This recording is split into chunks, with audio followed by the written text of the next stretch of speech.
जय हिंद, जय जोहार साथियों। 21 सितंबर को संसद की घटना आप सबने देखी है।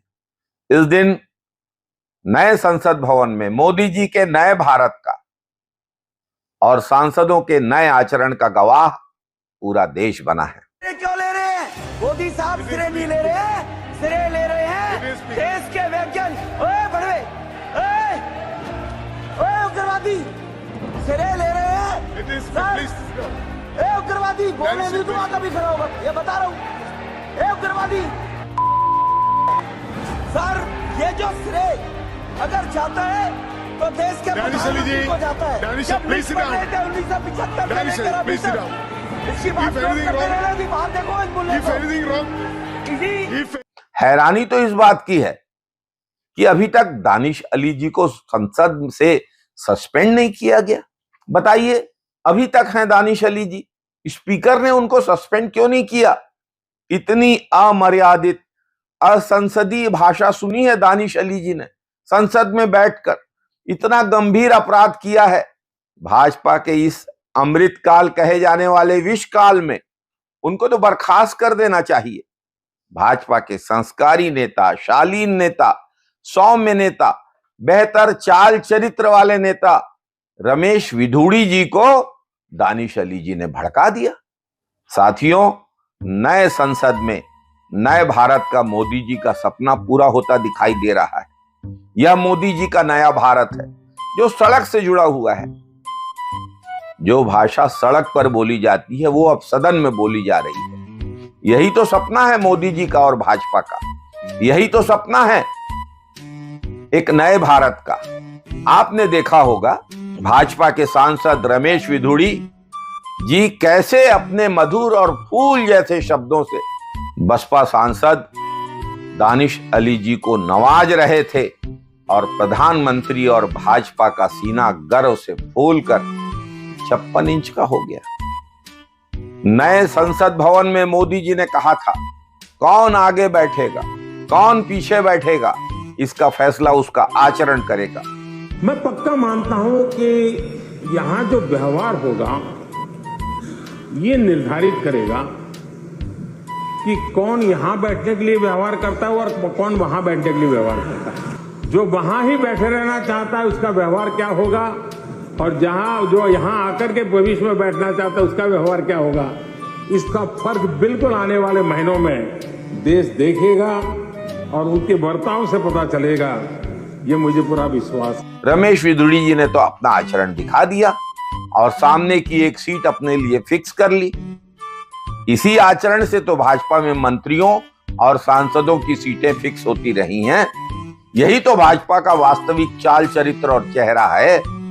आज भाजपा के सारे नेता मंत्री पद के लिए, लोकसभा राज्यसभा की टिकट के लिए रोजाना ऐसे ही आचरण का प्रदर्शन पूरे देश में करते रहे। सोशल मीडिया भाजपा नेताओं के ऐसे ट्वीटों से भरा पड़ा है। जब विधुड़ी जी संसद में ऐसी बातें कर रहे थे तो भाजपा के दो वरिष्ठ नेता डॉक्टर हर्षवर्धन और रविशंकर प्रसाद बैठकर खिलखिलाकर हंस रहे थे। ये नेता पहले ऐसे नहीं थे, बहुत शालीन और सौम्य व्यवहार के थे, लेकिन जब से इनको मंत्री पद से हटाया गया है, वापस मंत्री पद पाने के लिए इन्होंने भी मोदी जी और भाजपा का आचरण अपना लिया है। बीजेपी में अब पद इन्हीं हरकतों से मिलता है, इसलिए भाजपा के सारे नेता, सारे मंत्री ऐसी ही हरकतें करते रहे। साथियों, ये कोई नई बात नहीं है। मोदी जी प्रधानमंत्री भी यही सब करके बने हैं और अब उनके मंत्री, अब उनके सांसद, अब उनके नेता उसी परंपरा को आगे बढ़ा रहे हैं।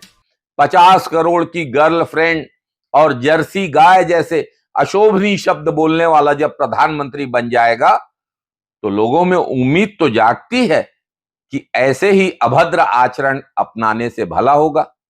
सब ट्विटर पर उबल रहे हैं कि स्पीकर ओम बिरला ने विधुड़ी साहब को सिर्फ चेतावनी देके छोड़ दिया। अब आप ही बताइए, सबके सामने सिर्फ चेतावनी ही तो दे सकते हैं। शाबाशी तो अकेले में भाजपा कार्यालय में दी जाती है। सब बोल रहे हैं, मोदी जी क्यों कुछ नहीं बोल रहे हैं? मोदी जी ऐसे लोगों को कभी दिल से माफ नहीं करते। उन्होंने अभी तक साध्वी प्रज्ञा ठाकुर को नहीं माफ किया है। वैसे भी विधोड़ी साहब ने एक बार ऐसी बयानबाजी करके बड़े पदों के लिए अपनी दावेदारी मजबूत कर ली है। अब मोदी जी भी परेशान हैं। अगर विधोड़ी साहब ऐसे ही करतब दिखाते रहे तो मोदी जी को प्रधानमंत्री पद भी छोड़ना पड़ सकता है।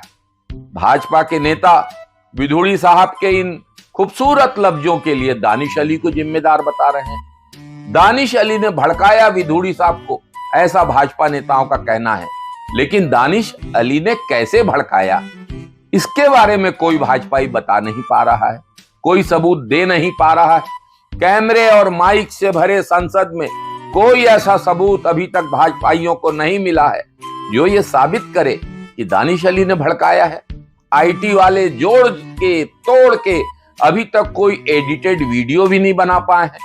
और अगर 2 सेकंड के लिए यह मान भी लें कि उन्हें भड़काया गया है, तो क्या भड़कने के बाद ऐसे शब्दों का उपयोग करने की इजाजत भारत की संसदीय परंपराएं और मर्यादाएं देती हैं?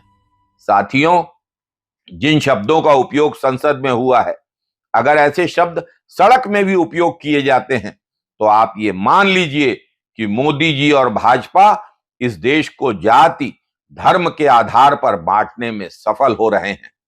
देश में नफरत फैलाकर देश को बांटा जा रहा है और इसी नफरत के खिलाफ जननायक राहुल गांधी भारत जोड़ो यात्रा पर निकले थे। जोड़ो जोड़ो भारत जोड़ो का नारा उनको बुलंद करना पड़ा। साथियों, आइए हम सब संकल्प लेते हैं कि इस प्रकार के शब्दों का, इस प्रकार के व्यवहारों का हम सब कभी ऐसा आचरण नहीं करेंगे। इस देश के लिए गांधी, नेहरू, पटेल, भगत सिंह, चंद्रशेखर आजाद, अशफाक उल्लाह खां, नेताजी सुभाष चंद्र बोस जैसे लाखों ने अपनी कुर्बानियां दी हैं, अपना जीवन समर्पित किया है, जेल गए हैं, शहादत दी है, तब जाकर हमें आजादी नसीब हुई है। अब हम अपनी इस आजादी को नफरत में कैद नहीं होने देंगे, नफरत से तोड़ने नहीं देंगे किसी को। जोड़ो जोड़ो भारत जोड़ो। जय हिंद, जय भारत, वंदे मातरम। साथियों, हम लोग लगातार अपने वीडियोस के माध्यम से, इस YouTube चैनल के माध्यम से भारत की आजादी की लड़ाई, भारत के नवनिर्माण में कांग्रेस की भूमिका और संविधान और धर्मनिरपेक्षता पर हो रहे हमलों के बारे में, नफरत फैलाने वालों के बारे में अपनी बातें कहते रहे हैं। अगर आपको ये बातें अच्छी लगती हैं तो हमारे YouTube चैनल को लाइक करिए, इस पे कमेंट करिए, इसे सब्सक्राइब करिए और बेल आइकन भी दबाइए। धन्यवाद।